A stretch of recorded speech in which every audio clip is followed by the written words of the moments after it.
আজকে খুব কম তেলে আর খুব কম সময়ে সুজি আর আলু দিয়ে দারুণ একটা টিফিন রেসিপি আপনাদের সঙ্গে শেয়ার করছি।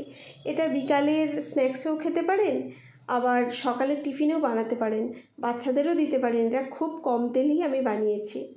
এখানে 2 বাটি আমি জল নিলাম, গরম হতে দিলাম। তার মধ্যে যে বাটির পরিমাণে জল নিয়েছি ওই বাটির পরিমাণেই 1 বাটি সুজি দিয়ে দিলাম। তো নমস্কার বন্ধুরা, কেমন আছেন আপনারা সবাই? আমার চ্যানেলে আপনাদের সবাইকে স্বাগত জানাই। এবার সুজিটা জলটা ফুটবে সেরকম টাইমে সুজিটা দিয়ে এবারে গ্যাসটা অফ করে দিতে হবে। তারপর সুজিটা নেড়ে নেড়ে যখন জলের সঙ্গে পুরো একটা মণ্ড তৈরি হয়ে যাবে তখন ওটাকে নামিয়ে একটু ঠান্ডা হতে দিয়েছিলাম।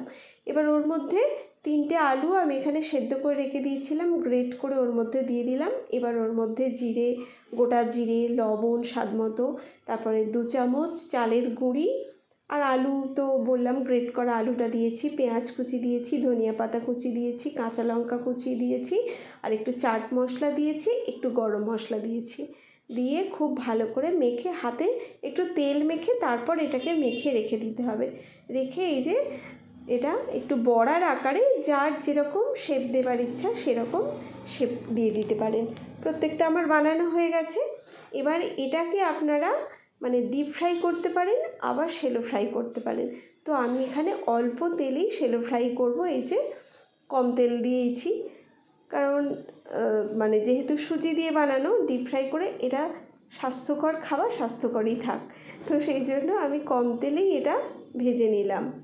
এই যে তাতেও কিন্তু টেস্ট একই রকম থাকবে, দারুণ টেস্ট হবে। আর এটা ওপরটা বেশ মচমচেই হয়েছে। তো এইরকমভাবে বানিয়ে আপনারা কিন্তু সন্ধ্যের সময় চায়ের সঙ্গে খেতে পারেন, কিংবা সস দিয়ে, এটা ধনিয়া পাতার চাটনি দিয়ে খেতেও কিন্তু দারুণ লাগবে। সন্ধ্যের সময় এটা আপনারা বানিয়ে নিতেই পারেন। তো আমার ভিডিও আমি এখানেই শেষ করছি। আপনাদের যদি ভালো লেগে থাকে প্লিজ একটা লাইক করবেন, আর আমার চ্যানেলে নতুন হলে প্লিজ সাবস্ক্রাইব করার অনুরোধ রইল। এই যে অনেকগুলোই হয়েছে। 1 বাটি সুজি দিয়ে আর মাত্র আমি এখানে 2টো আলু ব্যবহার করেছি। 2টো আলু আর 1 বাটি সুজি দিয়ে অনেকগুলোই কিন্তু টিফিন তৈরি হয়ে গেছে। বাড়ির সকলেরই হয়ে যাবে। এই যে এবার এটা সস দিয়ে খেতে কিন্তু দারুণ মজা লাগবে। তো এইভাবে আপনারা অবশ্যই একবার ট্রাই করবেন। আর যদি কেউ না খান তাহলে পেঁয়াজটা স্কিপ করতে পারেন, তাহলেও কিন্তু খুব ভালো লাগবে।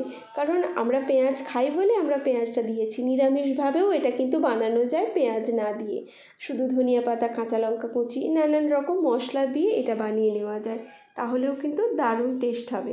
তো এইভাবে অবশ্যই একবার বানিয়ে তারপরে আমাকে কমেন্টে জানাবেন।